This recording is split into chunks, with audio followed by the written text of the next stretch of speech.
I was Lindsay Wheeler, a lawyer. I went to meet a client, Devin, late at night to discuss a contract, but I soon realized it was a terrible mistake. Miss Wheeler, let's have another drink. No, I'm feeling a bit strange. Something was wrong with my body. A burning heat spread through me. Devin smirked, revealing his true colors. Stop pretending. You know what I want. Fear gripped me. I had to escape and used the last of my strength to rush out of the private room. The drug was kicking in. My body was on fire, feeling like I could collapse at any moment.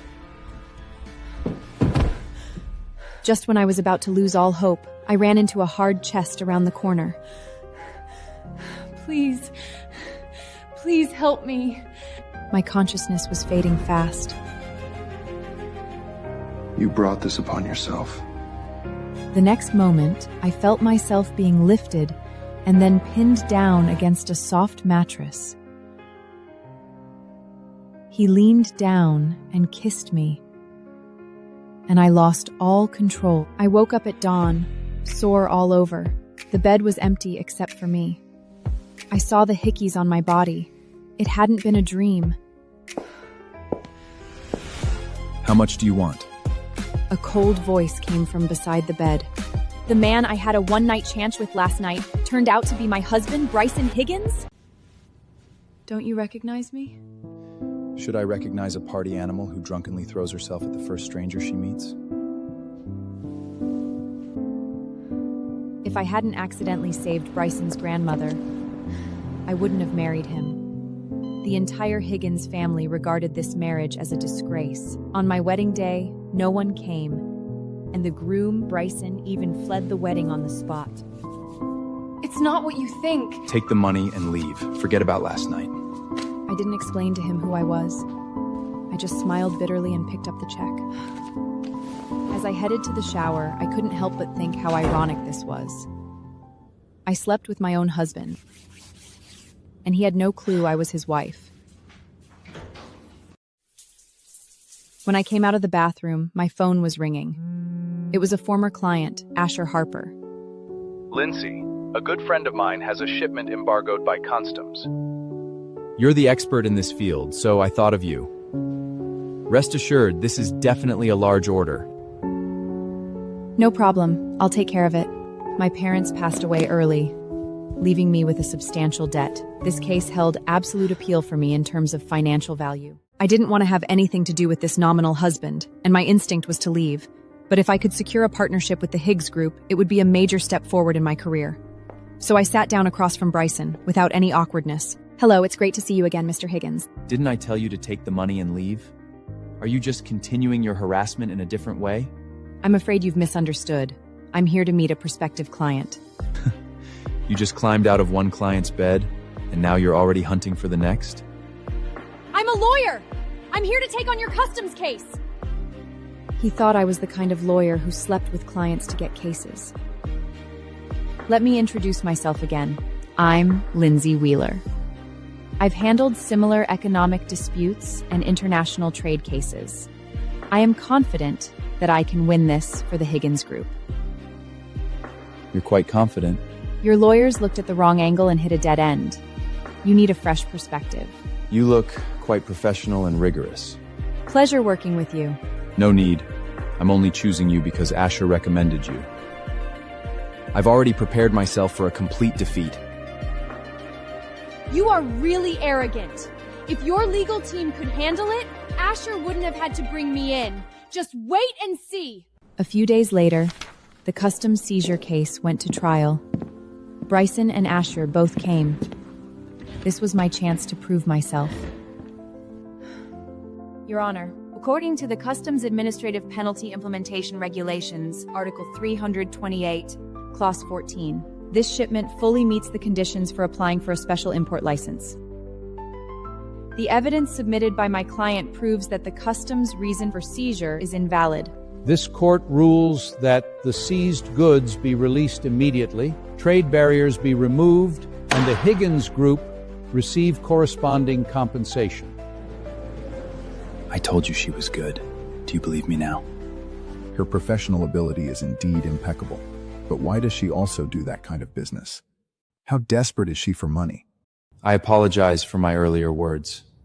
The Higgins Group needs talent like you. Join us as legal counsel. The salary won't be less than what you get from those sleazy clients. You won't need to look for another client anymore. His words were laced with barbs, implying I relied on inappropriate personal connections to land clients. But I held my tongue. This job was everything to me. Besides, I didn't feel like explaining it. Looking forward to working with you. The moment our hands touched, I felt Bryson's fingers pause slightly. He frowned, as if savoring some familiar sensation. I quickly pulled my hand back, my heart pounding fast. Have we met before? No. Mr. Higgins, if there's nothing else, I'll be going. I didn't dare stay another second. The corridor was dimly lit, and I just wanted to get out of this place as quickly as possible. I hadn't taken a few steps when a hand suddenly reached out from the side and dragged me into a corner. It was Devin. Miss Wheeler, we meet again. Let go of me! Help! Keep screaming for all I care. This bar is my turf. Even if you scream your lungs out, no one is coming to save you. His face loomed closer, his alcoholic breath making me want to vomit it. I am married to Bryson Higgins. Touch me, and he will make you pay! Bryson Higgins? Stop lying. Someone of his caliber wouldn't even spare a glance at a woman like you. His other hand began to reach for my chest.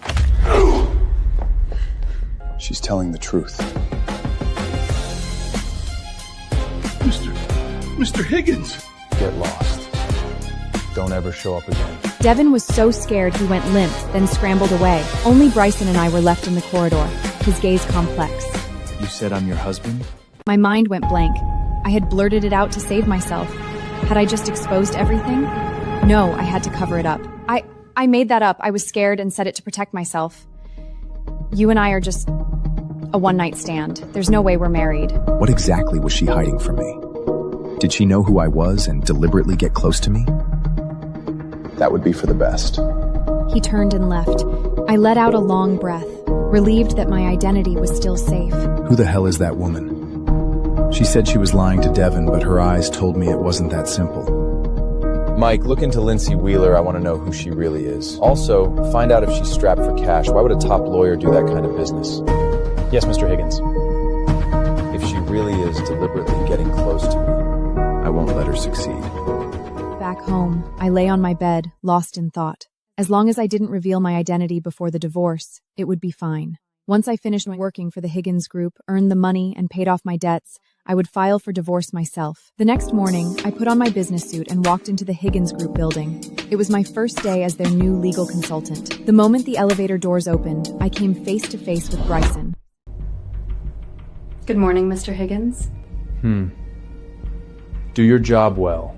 Don't even think about any funny business. I swallowed the humiliation and clenched my fists. It was fine. I was here to work, not to be Mrs. Higgins. I was taken to the legal department. The department head, Eunice Sutton, was a shareholder's daughter, and rumor had it she'd been in love with Bryson for years. The way she looked at me was like I was an intruder. The new girl? I'm Eunice Sutton, the head of the legal department. You can come to me with any questions. I'm Lindsay Wheeler. I look forward to working with you. Show her to her office. Irene was a friendly girl. As she led me to my office, she whispered to me, "You'd better be careful. Yuna is not someone to mess with." Before I could answer, Yanis barged in with a stack of files. "This is the building materials case. The other side won't take our calls. If you can't finish it, get out." I took the case and found out that the person in charge would be at a certain restaurant tonight. I changed into casual clothes and went to the restaurant to confront him. Just as I was about to approach him, a hand grabbed my arm. Lindsay? What are you doing here? It was Felix Payne, my childhood friend. Felix was both surprised and worried to see me. He asked about my work at the Higgins Group, and I just said it was for a case. I know that guy. Need some help? I successfully arranged a meeting with him. Eunice maliciously undercut our prices and falsely accused us. I got the key information. Eunice was the real culprit behind the failed cooperation. I returned to the company. Eunice had already gone to Bryson to complain. What's going on? She couldn't handle the case, and she went to see the client without authorization. And that just made things even worse. I have a recording here. It's testimony from Larry Adelit, stating that Eunice's malicious undercutting was what caused the cooperation to break down. After listening to the recording, Bryson's face darkened. I've learned about this matter. I'll handle it later. You go out first. The office was left with just the two of us.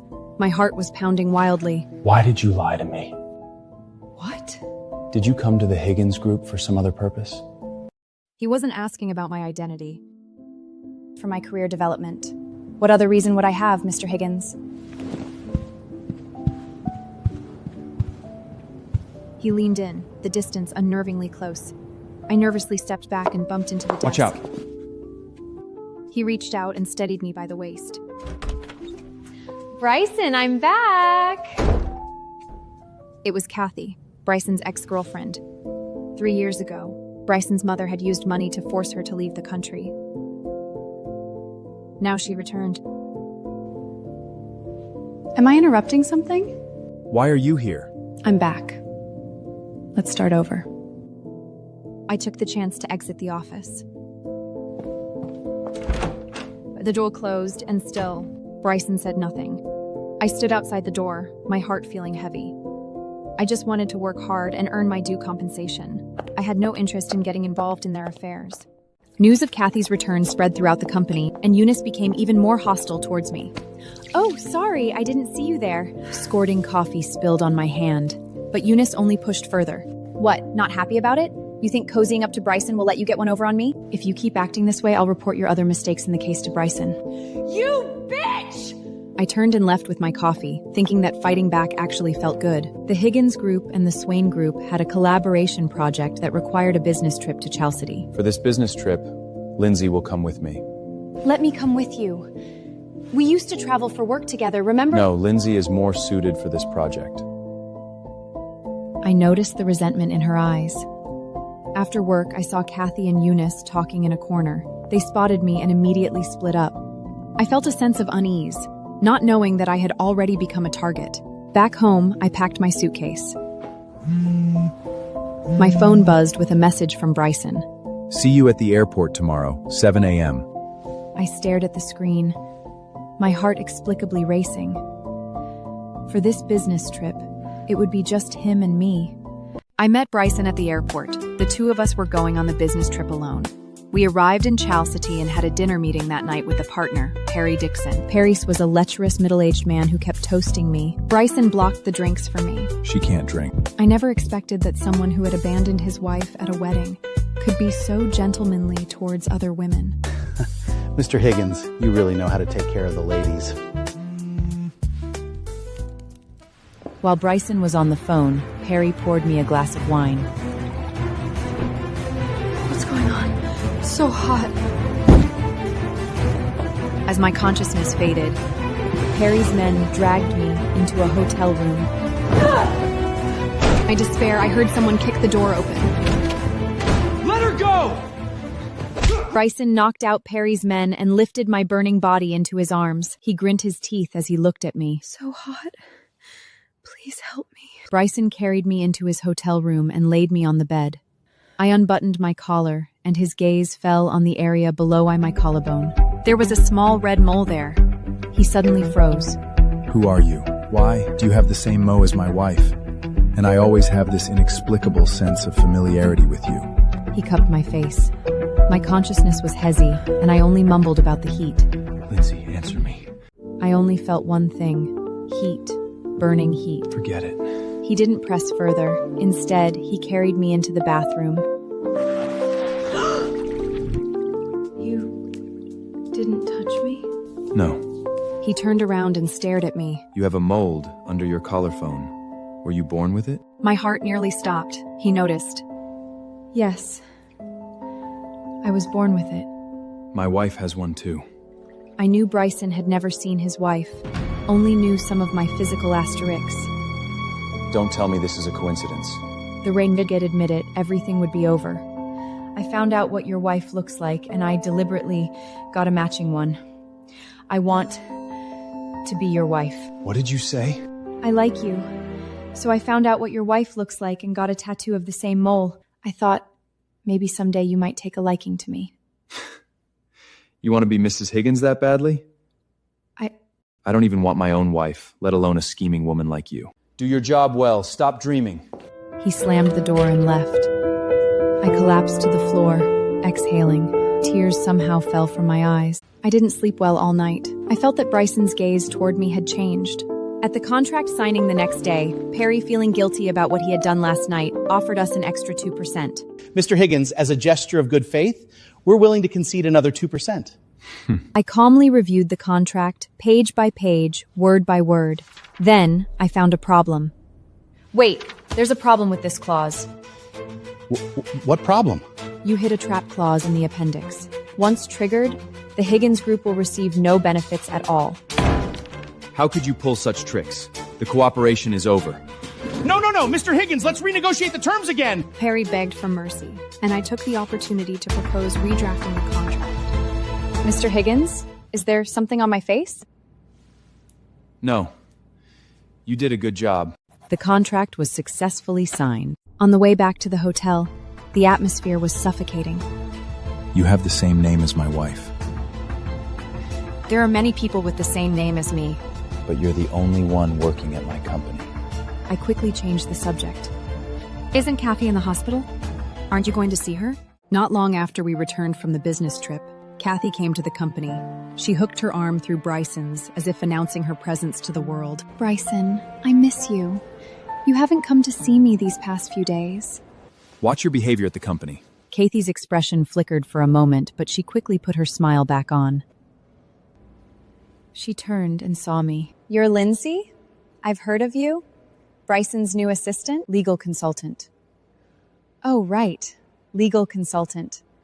Bryson used to hire lawyers for me too, but that they were all too rigid. As if reminding me that she appeared in Bryson's life long before I did. Lindsay, are you married? A beautiful woman like you must have many suitors. I am married. Really? Then your husband must be very outstanding. Unlike me, after going through so much, I still think Bryson is the best. As she spoke, she leaned closer to Bryson. Kathy, are you done? I have a meeting to attend. Then have dinner with me tonight? We haven't had a meal together in a long time. We'll see. Kathy shot me a triumphant look. The message in that look was clear. See? He's still mine. Mr. Higgins, I put the meeting materials over here. I turned and walked away, my steps steady, but my heart in turmoil. Every word from Kathy pierced me like a needle. The news of Kathy's visit spread quickly throughout the Higgins Group, but what gave me even more of a headache was Eunice. I hear that Lindsay and Mr. Higgins shared a room on their business trip. Really? Isn't she married? Some people act all proper on the outside, but behind closed doors, they're experts at seduction. This wasn't the first time she had said something like this. I used to tolerate it, but now I didn't want to anymore. What? Did I say something wrong? Eunice, I'm warning you. My relationship with Mr. Higgins is purely professional. If you spread another rumor, I'll hand the evidence over to the legal department. What evidence do you have? I've recorded what you just said. Defaming a colleague, leaking company secrets. How do you think Bryson will handle it? You wouldn't dare! The colleagues around also fell silence. Try me. I turned and left. For the first time, I felt that fighting back felt really good. I thought Eunice would back off, but she didn't. She ramped up the rumors about me and Bryson at work. Eunice, come to my office.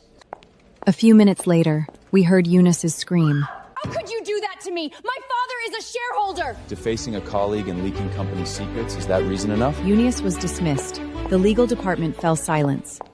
I looked at Bryson and thanked him quietly. Thank you. I just did what was right. Just when I thought I could breathe a sigh of relief, a familiar figure walked in. Lindsay, I'm here. Callie?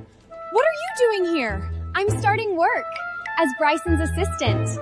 My brother-in-law is so handsome.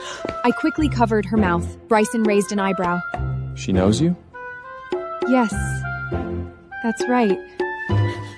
Bryson, she is Callie. I'm her cousin. I worked abroad before. Right, Kaylee? Callie paused and gave a nod. Bryson's gaze toward her became scrutinizing.